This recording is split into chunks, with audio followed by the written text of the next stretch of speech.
विषय वस्तु है भारतीय चट्टानों का कालक्रम आधार पर वर्गीकरण। सर्व प्राचीन चट्टानें हैं आर्कियन समूह की, उसके बाद पुराण समूह, उसके बाद द्रविड़ियन समूह, उसके बाद आर्यन समूह। अगर देखा जाए तो सर्व प्राचीन चट्टान है आर्कियन क्रम और सबसे नवीन चट्टान है क्वाटरनरी क्रम की चट्टानें।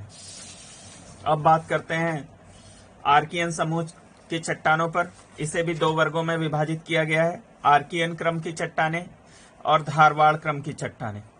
आर्कियन क्रम की चट्टानों को आग्नेय चट्टान कह सकते हैं। ये मूलभूत चट्टानें हैं, ये प्राचीनतम चट्टानें हैं, जीवाश्म का अभाव है, ये नाइस एवं शिष्ट प्रकार की चट्टानें हैं। कहा जाता है बुंदेलखंड का नीस सर्व प्राचीन नीस है।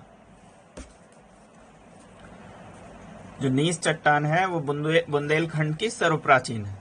अब आर्कियन चट्टानों का विस्तार अगर देखें तो आप ये देख रहे हैं कर्नाटक क्षेत्र में, तमिलनाडु क्षेत्र में, तेलंगाना रीजन में, मध्य प्रदेश में, छोटा नागपुर पठार तक विस्तार देख सकते हैं, छत्तीसगढ़ से लेकर आदि। ये आर्कियन समूह की चट्टानों का विस्तार है।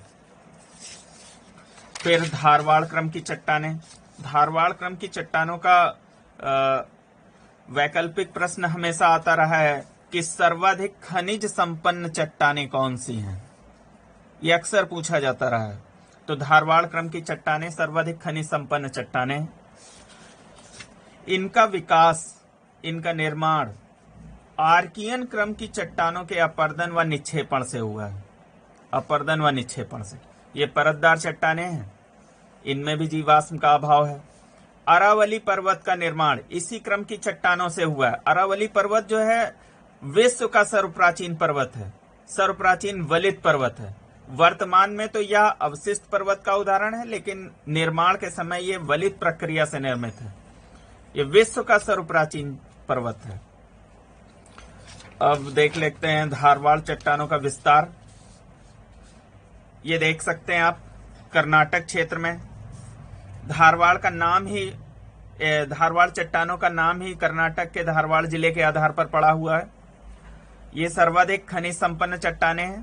कर्नाटक रीजन हो गया, राजस्थान में भी दिख रहा है आपको, मध्य प्रदेश का कुछ क्षेत्र दिख रहा है, यहाँ असम रीजन भी दिख रहा है, कश्मीर का भी कुछ क्षेत्र दिख रहा है, हिमाचल और कश्मीर का। ये धारवाड़ चट्टानों का विस्तार हो गया। फिर हम लोग देख लेते हैं कुड़प्पा क्रम की चट्टानें। कुड़प्पा क्रम की चट्टानें धारवाड़ क्रम की चट्टानों के अपर्दन व निक्षेपण से निर्मित हैं। ये परतदार चट्टानें हैं, जीवाश्म का अभाव है इसमें चूना पत्थर, संगमरमर आदि। पूर्वी घाट पर्वत निर्माण इन्हीं चट्टानों द्वारा है। आप देख सकते हैं कुड़प्पा क्रम की चट्टानों का रीजन। ये कुड़प्पा क्रम का क्षेत्र है, आप देख सकते हैं।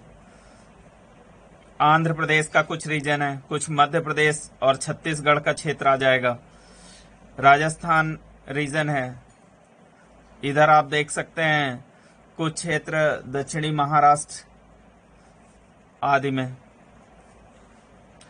कुड़प्पा क्रम में हम देखें तो जो राजस्थान के कुड़प्पा चट्टानें हैं वो दिल्ली श्रेणी के नाम से भी जानी जाती हैं।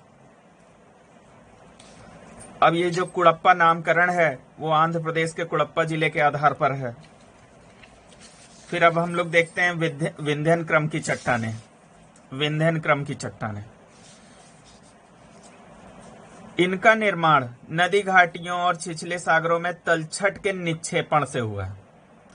ये परतदार चट्टानें हैं, जीवाश्म का प्रमाण मिलना प्रारंभ हो जाता है यहां से, इस क्रम की चट्टानों से। इनमें बलुआ पत्थर बहुतायत में है। ये चट्टानें भवन निर्माण पत्थर के रूप में भी प्रसिद्ध हैं। जैसे लाल किला निर्माण जो पत्थर का उपयोग हुआ है वो इन्हीं क्रम की चट्टानों से प्राप्त किया गया, सांची स्तूप का आदि का। विंध्यन क्रम की चट्टानों का रीजन आप देख सकते हैं। विंध्यन क्रम की चट्टानों का रीजन अगर देखें तो ये है। देखिए ये पूरी श्रृंखला है, मध्य प्रदेश, छत्तीसगढ़ आदि देख सकते हैं। ये आंध्रा का कुछ क्षेत्र देख सकते हैं। यहाँ इनमें गोलकुंडा व पन्ना के हीरे भी इसी चट्टानी क्रम में बहुतायत में मिलते हैं। आप देख सकते हैं जो विंध्यन क्रम की चट्टान है, ये दक्कन व उत्तर के विशाल मैदानों के बीच विभाजन का कार्य कर रहा है। अब हम लोग देख लेते हैं द्रविड़ियन समूह, इसके बाद विकसित चट्टानों का क्रम है, इसमें कुछ विशेष ज्यादा नहीं पढ़ते हैं। अब आर्यन समूह की चट्टानें अगर देखें तो आर्यन समूह में कौन सबसे प्राचीन है, तो गोंडवाना क्रम, और सबसे नवीन कौन है, क्वाटरनरी क्रम। गोंडवाना क्रम का जो अब तक का वैकल्पिक प्रश्न बहुत ज्यादा पूछा गया है, वो ये पूछा गया है कि भारत में सर्वाधिक कोयला किस क्रम की चट्टानों से प्राप्त किया जाता है, तो गोंडवाना क्रम की चट्टानों से। ये चट्टानें अभी भी क्षैतिज अवस्था में है।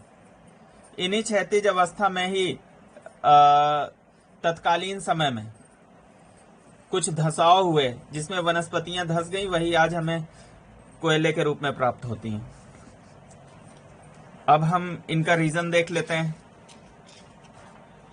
गोंडवाना क्रम की चट्टानों का। आप ये देख सकते हैं यहां पर मध्य प्रदेश, छत्तीसगढ़, झारखंड वाला रीजन है। ये आंध्र प्रदेश का हो गया कुछ रीजन, कुछ महाराष्ट्र में, इधर देखिए ये इसका पार्ट दिख रहा है, ओडिशा में है, इधर ये कुछ तेलंगाना क्षेत्र में है। तो गोंडवाना चट्टानें समृद्ध हैं कोयले के संबंध में। और अभी पहले पढ़ा था हम लोगों ने धारवाड़ चट्टानें, वो सर्वाधिक खनिज संपन्न चट्टानें। ये दो क्वेश्चन वैकल्पिक प्रश्नों के रूप में अक्सर पूछे जाते रहे। फिर हम लोग देख लेते हैं दक्कन ट्रैप। मीसोजोइक युग में प्रायद्वीपीय भारत में लावा उद्गार से निर्मित ये चट्टानी क्रम है, और लावा उद्गार से जो चट्टानें निर्मित हुई उनके अपक्षय और अपर्दन से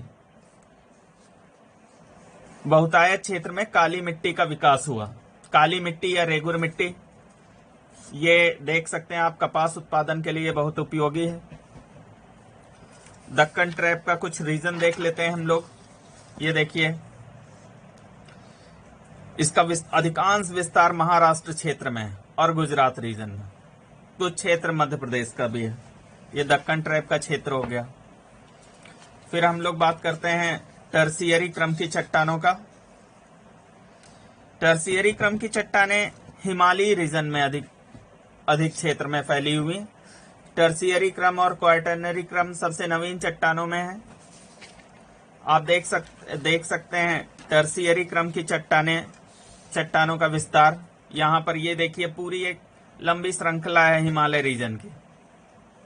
विस्तार देख सकते हैं कश्मीर से लेकर इधर पूर्व तक। ये टर्सियरी क्रम की चट्टानों का क्रम हो गया। हिमालय का उद्भव और हिमालयी चट्टानों का उद्भव टर्सियरी क्रम में ही देखेंगे हम लोग। फिर क्वाटरनरी क्रम की चट्टानें सिंधु एवं गंगा के जो मैदानी भाग हैं, यहां जो चट्टानें पाई जाती हैं वो क्वाटरनरी क्रम की हैं। इनमें अगर देखें तो ये जो पूरा मैदानी क्षेत्र है वो इसी क्रम में आएगा। और पूरे मैदानी क्रम में अगर देखा जाए तो जल द्वारा जो बहाकर गाद लाया जाता है उसे जलोढ़ कहते हैं। अधिकांशतः नदियां इसे बहाकर लाती हैं। और ये जहां निक्षेपित होता है, डिपॉजिट होता है, जहां इसका जमाव होता है, तो अगर कोई जमाव बहुत पहले हो गया, बहुत पुराना जमाव है, उस पर कोई नया जमाव नहीं हो रहा है, तो वो पुरानी जलोढ़ के अंतर्गत आएगा, उसे बांगर कहा जाता है। और कोई ऐसा जमाव है जिस पर बार बार इस तरीके के जमाव हो रहे हैं, वो नवीन जलोढ़ के अंतर्गत आएगा, उसे खादर कहेंगे। और क्वाटरनरी क्रम की चट्टानों का विस्तार अगर देखें तो ये देखिए अधिकांश रीजन, उत्तर प्रदेश का अधिकांश रीजन इसी क्रम में दिखाई दे रहा है आपको। गुजरात से लेकर ये पूरा श्रृंखलाबद्ध शुरू हो रहा है। गुजरात हो गया, राजस्थान हो गया, हरियाणा हो गया, पंजाब हो गया, उत्तर प्रदेश का क्षेत्र हो गया, फिर बिहार पूरा यहाँ तक चला गया। फिर पश्चिम बंगाल के रीजन के ऊपर से अगर यहाँ से देखें तो असम आदि क्षेत्र इसी में आ जाएगा। फिर ये पूरा तटवर्ती क्षेत्र है, पूर्वी तट का देखिए आप, यहाँ से शुरू हो जाता है पश्चिम बंगाल से, ओडिशा हो गया, पूरा आंध्रा हो गया, तमिलनाडु हो गया।